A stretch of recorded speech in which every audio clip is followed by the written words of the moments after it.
Yung sabi mo na paano isulat sa Arabic ang yung nang, yung may NG. Yan.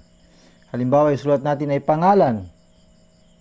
Fa, Ain, Lam, Alif, at saka Nun.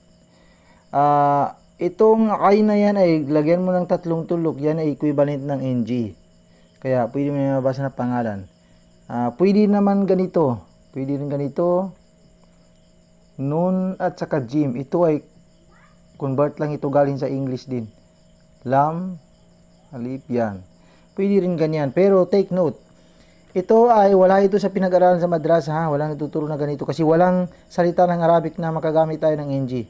Ito ay convert lang ito galing sa English na Nun, letter N. Jim, letter G. Ito yung alam ng mga latest na mga ustad ngayon. Majority na nakakalam ni ganito.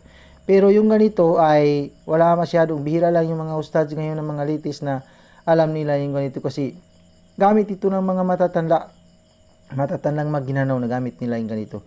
Kaya ewan ko kung saan galing ito, basta nakikita ko lang ito sa nanay at tatay ko at sa lolo ko, ganyan. Minsan ganyan din ang magagamit nila, minsan ganyan. Ganyan. Minsan tatlong tuldok. Kaya yun. Kaya hindi ko sinalinan sa mga part ng video na itinuro kasi wala. Pero nagbigay lang ako ng kasagutan dito sa comment, nag-comment. Yan.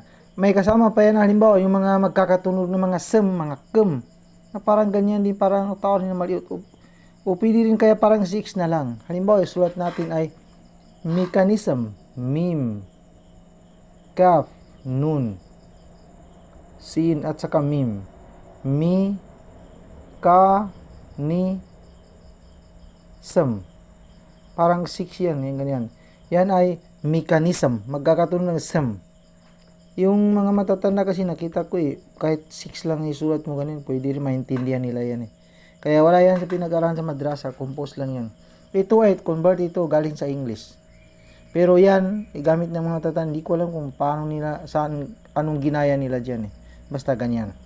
O yan, nasagot ko na yung comment ha.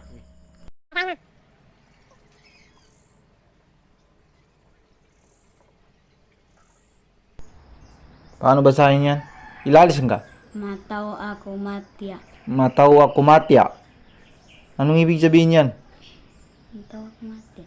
Anong ibig sabihin? Anong Tagalog ng mataw ako matya? Marunong ako magbasa. Marunong ako magbasa. Tingnan ko nga kung marunong ka ba. Sige, basahin mo ito ha. Ito.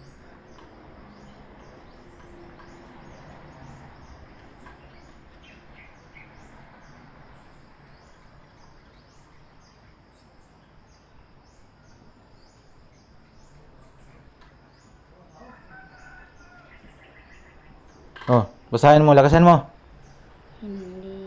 Ilalis ka ma. Hindi ko mabasa. Hindi ko mabasa. Hindi ko mabasa. Bakit sabi mo, matawa ko matya, marunong ako magbasa? Bakit ngayon hindi mo mabasa? Hindi. Anong hindi Anong hindi Ano? Ay ibig sabihin ng matawa ko matya ay marunong ako bumasa. Marunong ako magbasa. O ngayon, bakit hindi mo mabasa ito? Anong problema? Dito naman tayo sa ika-47 kasura, Suratu Muhammad. Muhammad. Dito yan. Basahin mo. Lakasan mo. Allazina kafaru. Wasaddu. Wasaddu. Huwag mo na akong gayahin. Ako lang ang gumagaya sa'yo. Huwag mo na ulitin. Kung basahin ko sa'yo, huwag mo na ulitin. Diretso ka na lang. Wasaddu. Sige.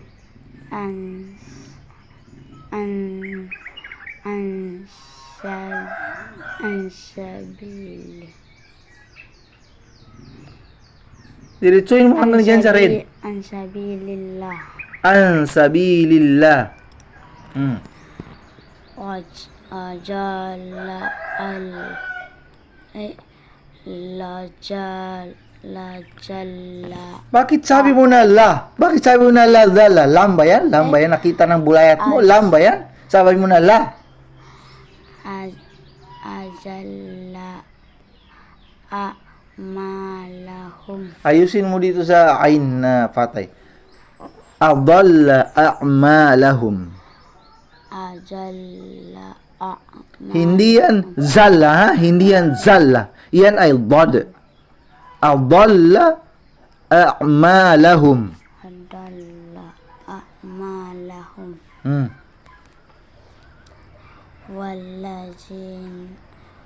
Walladhina amanu. Ladzina amanu Hmm. wa amilus salihat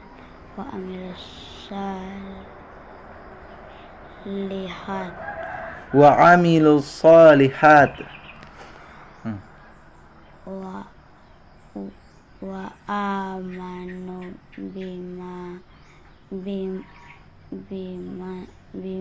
nunjila Huwag mong iwan ang alif dyan o sa mim. bima nunjila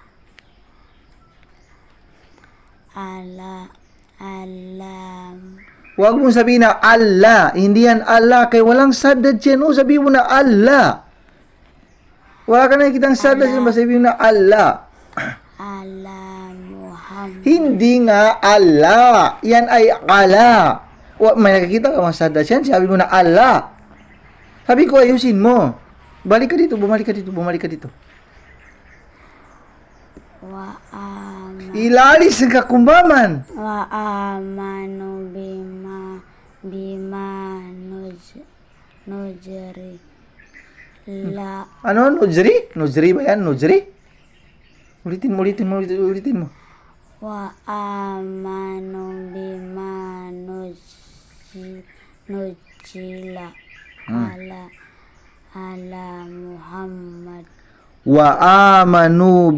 Wa amanu bima nuzzila ala Muhammad. Ganun.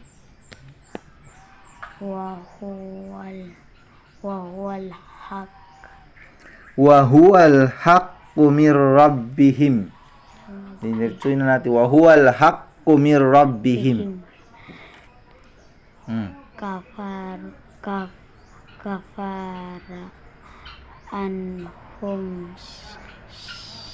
sayyi'atihim Kaffara anhum sayyi'atihim. wa aslaha balahum Ulitin mo, ayusin mo. wa aslaha balahum Iniwan mo naman itong alif dyan, no? Sabi mo na balahum. Ayusin mo. wa aslaha balahum Oh, ganon. Wa aslaha balahum. Oh, okay na yun. Tama na ka kay